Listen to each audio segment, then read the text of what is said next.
राज्यसभा चुनाव की घोषणा के साथ ही हरियाणा की एक राज्यसभा सीट के लिए 27 फरवरी को होने वाले मतदान को लेकर सियासी हलचल तेज हो गई है और भारतीय जनता पार्टी की ओर से भी इन चुनावों को लेकर कमर कस ली गई है।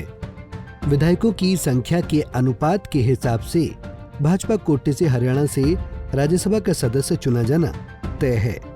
सियासी विश्लेषकों के अनुसार जातीय समीकरणों को साधते हुए भाजपा की ओर से इस एक सीट के लिए किसी जाट चेहरे को राज्यसभा का सदस्य बनाया जा सकता है। ऐसे में पार्टी के पूर्व प्रदेश अध्यक्ष ओम प्रकाश धनखड़, पूर्व प्रदेश अध्यक्ष सुभाष बराला और पूर्व मंत्री कैप्टन अभिमन्यु का नाम चर्चा में है। बता दें कि राज्यसभा चुनाव के लिए 8 फरवरी को अधिसूचना जारी की जाएगी। चुनाव शेड्यूल के अनुसार 15 फरवरी तक नामांकन पत्र दाखिल किए जा सकेंगे और 16 फरवरी को नामांकन पत्रों की जांच की जाएगी। 20 फरवरी तक उम्मीदवार अपने नामांकन वापस ले सकते हैं और 27 फरवरी को मतदान होगा। राज्यसभा के सदस्यों का चुनाव राज्य विधानसभाओं के निर्वाचित सदस्यों की ओर से किया जाता है और राज्यसभा सदस्य का कार्यकाल 6 वर्ष तक का रहता है। फिलहाल भाजपा से राज्यसभा के सदस्य डीपी वत्स का कार्यकाल अप्रैल में समाप्त हो रहा है और उनका कार्यकाल खत्म होने पर रिक्त हो रही एक सीट के लिए ही हरियाणा में चुनाव होने हैं।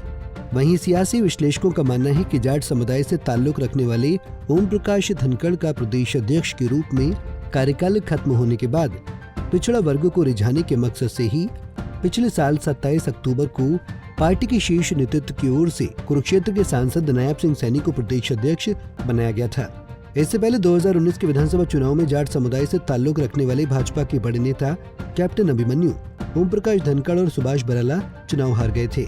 प्रदेश में जाट समुदाय के करीब 23% मतदाता हैं। वहीं सियासी विश्लेषकों का मानना है कि जाट समुदाय से ताल्लुक रखने वाले ओम प्रकाश धनखड़ का प्रदेश अध्यक्ष के रूप में कार्यकाल खत्म होने के बाद पिछड़ा वर्ग को रिझाने के मकसद से ही पिछले साल 27 अक्टूबर को पार्टी के शीर्ष नेतृत्व की ओर से कुरुक्षेत्र के सांसद नायब सिंह सैनी को प्रदेश अध्यक्ष बनाया गया था।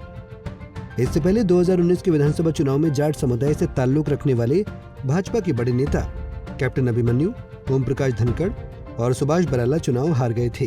प्रदेश में जाट समुदाय के करीब 23% मतदाता हैं। ऐसे में अब जातीय संतुलन को साधने के मकसद से पार्टी शीर्ष नेतृत्व की ओर से जाट समुदाय से संबंध रखने वाले किसी नेता को राज्यसभा का सदस्य बनाया जा सकता है। बहरहाल भारतीय जनता पार्टी में हरियाणा की एक राज्यसभा सीट को लेकर लॉबिंग तेज हो गई है। सूत्रों की माने तो सीएम मनोहर लाल अपने नजदीकी सुभाष बराला की पैरवी कर रहे हैं। खैर, अब ये देखना दिलचस्प होगा कि राज्यसभा में एंट्री के लिए किसकी लॉटरी लगती है। Bureau report, Punjab Kesari TV. हमसे जुड़े रहने के लिए हमारे YouTube चैनल को सब्सक्राइब करें और नई वीडियो की नोटिफिकेशन के लिए बेल आइकॉन को दबाएं।